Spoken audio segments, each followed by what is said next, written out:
meeting life's difficulties with consciousness rather than the thinking mind sounds great, sounds lovely.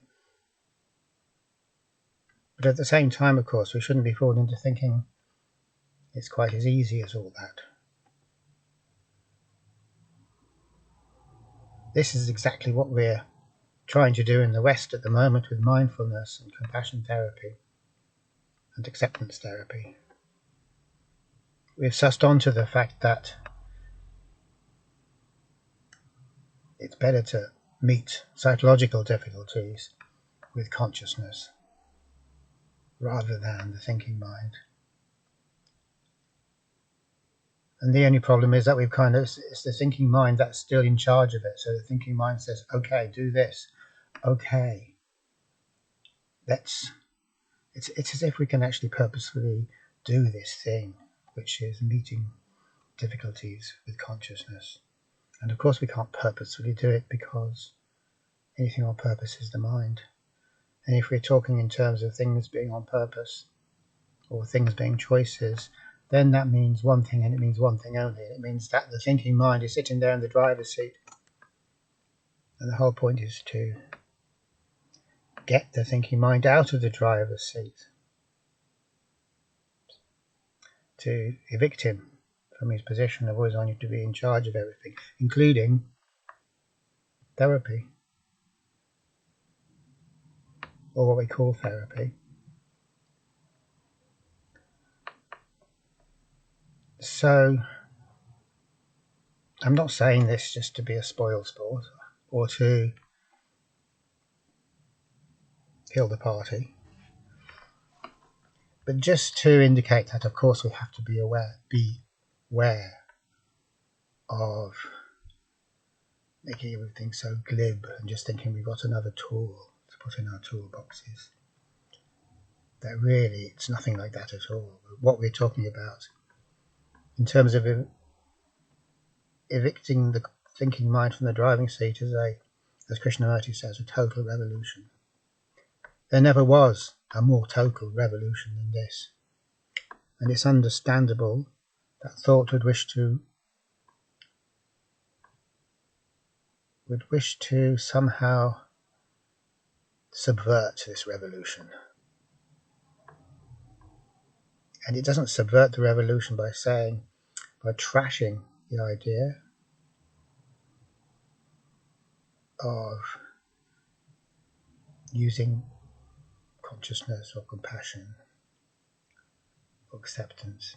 It subverts the idea by taking charge of it, as Krishnamurti also says.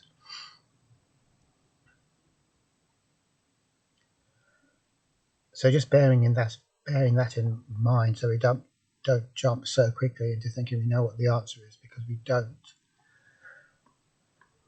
We'll just stick with this question of what it means to meet difficulties with consciousness. And again, some difficulties are best met with the thinking mind. So if of course my car engine's not starting, I don't sit there and be conscious of it not working, although I can if I want to. Maybe sometimes I would want to, but for the most part I wouldn't, because I'd want to go to wherever it is I need to go. So in that case I meet that problem with the thinking mind, and I try and fix the problem myself, and if I can't, I find someone who can. But it's emotional pain, difficulties that we have on the inside, or with relationships, not the strictly pragmatic difficulties that we're talking about here.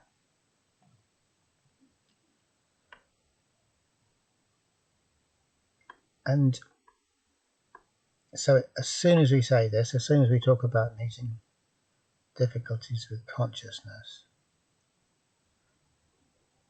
that means we're sweeping aside absolutely all rational therapies. Anything with a how-to or a theory, or anything with any kind of illusion that we're in charge and we're getting it to happen, has to be completely swept from the table. without even a bit of it being kept, because we'd like to sweep it off the table maybe partially and keep hold of a bit of it, but no, we have to sweep it all off the table, every last darn bit of it.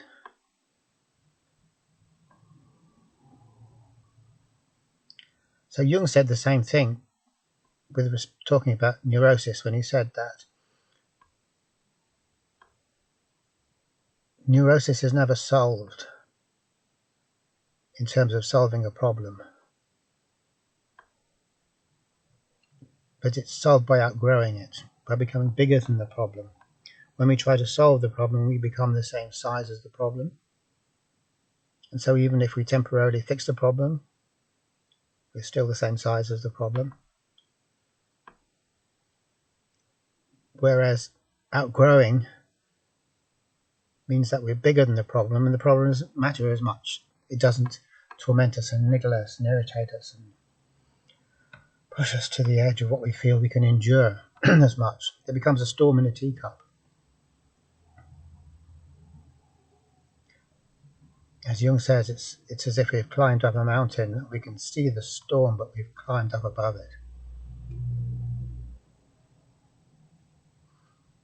It's also kind of similar to what Einstein said when he said you can't fix a problem with the same thinking that created that problem, which is what we always do. And we always do that because being clever and being smart is preferable to growing. Anything is preferable to growing. It's like we're saying, ask anything of me, anything at all, except don't ask me to grow as a human being.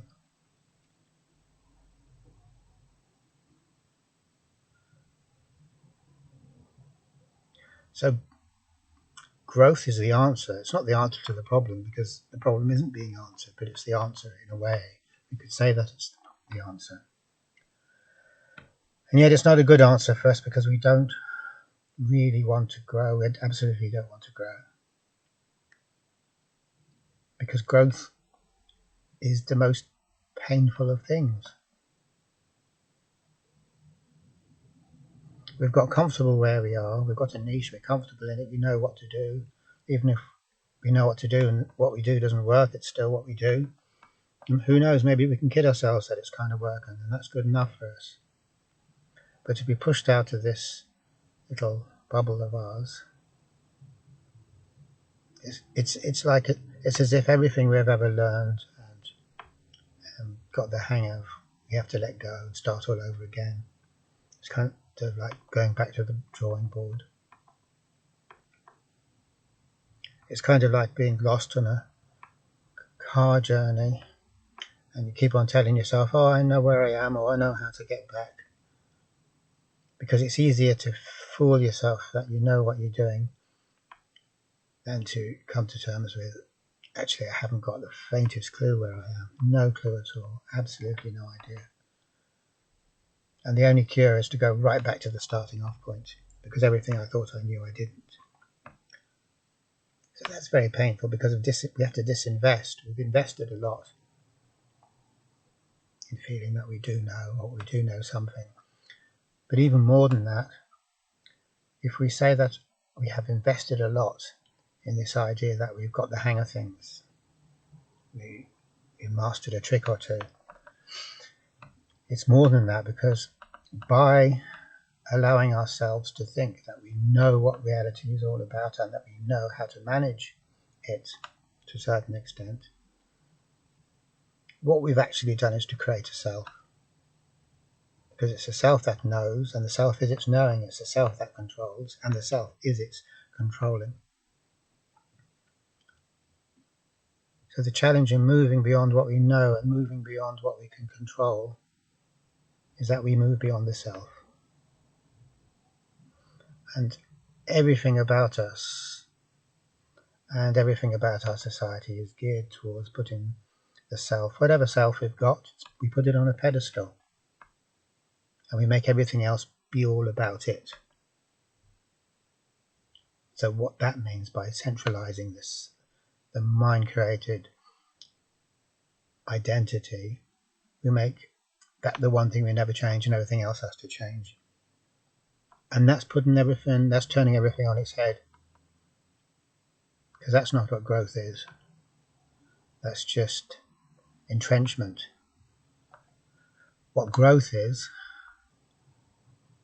that everything else doesn't change, but the self changes. And the self can't change without ceasing to be the self. As soon as we step sideways and look at the world in a different way, the world is a different way, and there's no more self, because there's that familiar view of things was the self.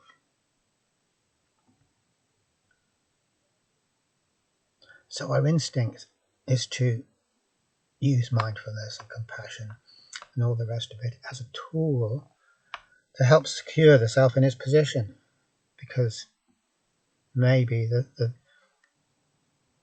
tricks that it's been using no longer work. The tricks aren't any good anymore. We need to find new tricks. And bingo, we import all this mindfulness stuff, and without it even dawning on us for a second what we're doing, we're using all this mindfulness stuff and everything else to help secure us in our position of being this self. Because in the West, or in the global megaculture, this happens to be the thing that we are most blind about. It's our biggest blind spot. The blind spot is the ability to question the self, or our notion of who we think we are, who I am convinced I am. So everything about the global megaculture is to reinforce the self. Absolutely everything. The secret purpose behind everything is to reinforce the self. And another way of saying this is to say that the hidden agenda behind the whole of our culture is to prevent growth. And there's absolutely no question about that. That's what we're doing. We're investing in control, and we're investing in being better at managing ourselves, managing our thoughts, emotions, managing the world around us. And all that means is that we're entrenching the controller, the one who controls. So by getting better ways of controlling, we're stabilizing that controller even more. Not saying that the problem is that we're not in control, but the problem is the controller.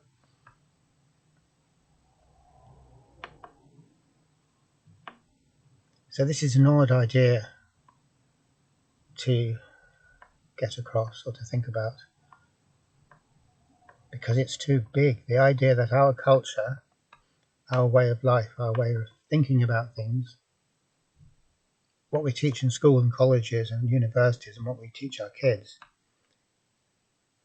is all about not growing. It's all about celebrating the mind-created virtual identity.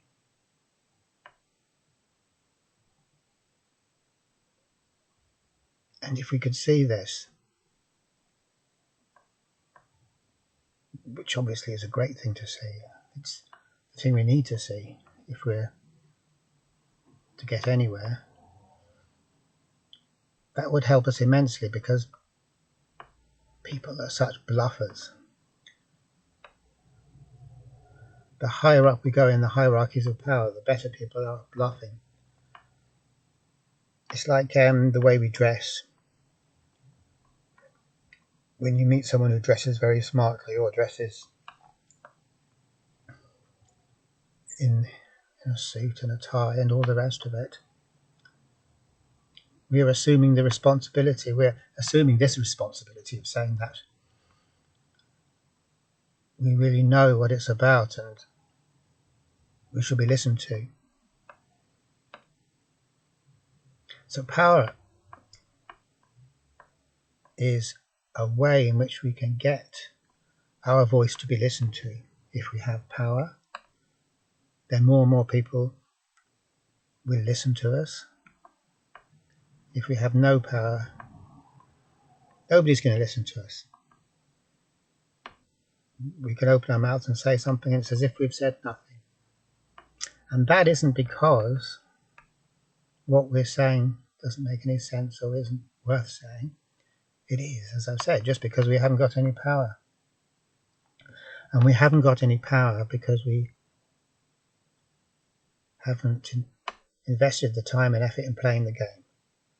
Because when we invest the time and effort in playing the game, then the reward is that we have a position in the hierarchy, we have more power, we have a voice. And the downside about this is that we've got nothing worth saying. Because when you're adapted to the game, you have nothing worth saying. When I'm adapted to the game, I've got nothing worth saying because I've lost myself by adapting to the game. So what I say is the game. It's the official line. And the official line is a lie. The official line is always a lie. When a bunch of people come together and agree on something, they're agreeing on a lie. So this is the dilemma we find ourselves in. The movers or the opinion makers or the influencers get to be influencers because they've invested in playing the game and now they've got the power, which means they'll be listened to.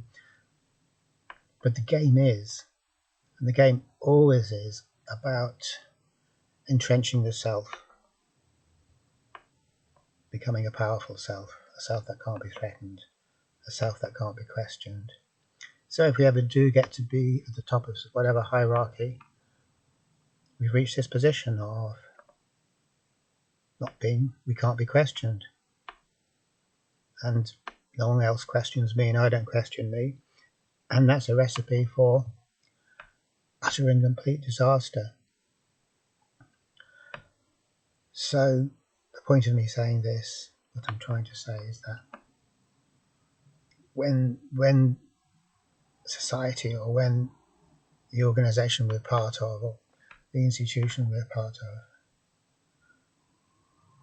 starts using mindfulness or compassion, you can be sure it's for the wrong reason. You can be absolutely certain of that one thing. So these are all difficulties.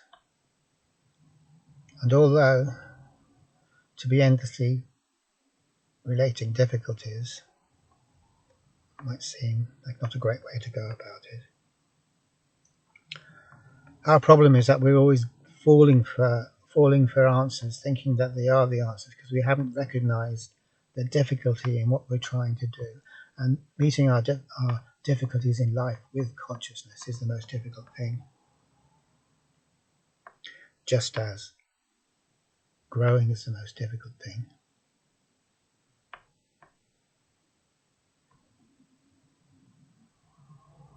So there's no special thing we can do to become more able to meet life with consciousness rather than the thinking mind.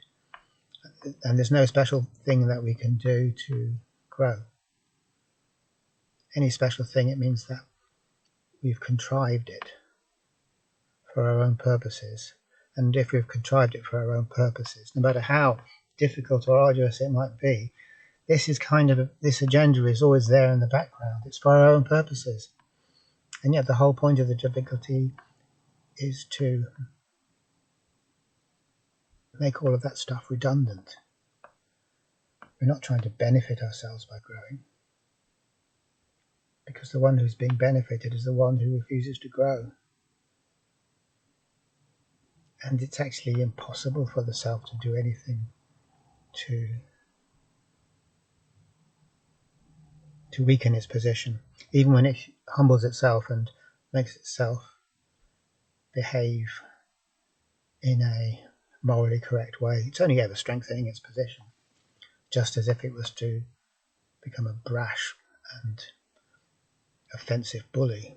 That's a crude way of it trying to strengthen its position.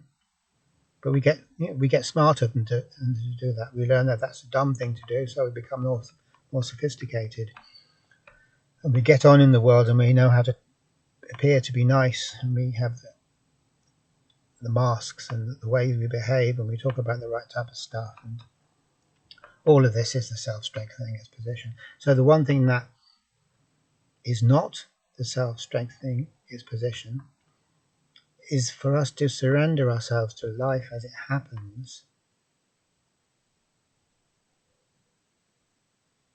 and experience the difficulties wholeheartedly without trying to benefit from them, without trying to learn a way of coping, without thinking that this is going to help me or this is a good thing.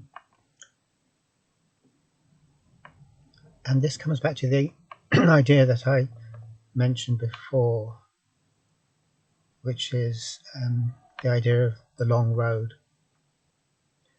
And the long road is, we can contrast the long road with shortcuts. In a shortcut, by definition, I know where I want to go, and I just want to get there quicker so I don't have to waste so much time getting there, which is what all modern life is about. And the long road or the long cut isn't like that, because I don't know where I'm going. So I can only walk the path as the path comes to me. And it can't be a shortcut, because to where? I haven't got a clue. But the great thing, so that can be demoralizing, because you think, well, this is not a quick road. I could be at this forever.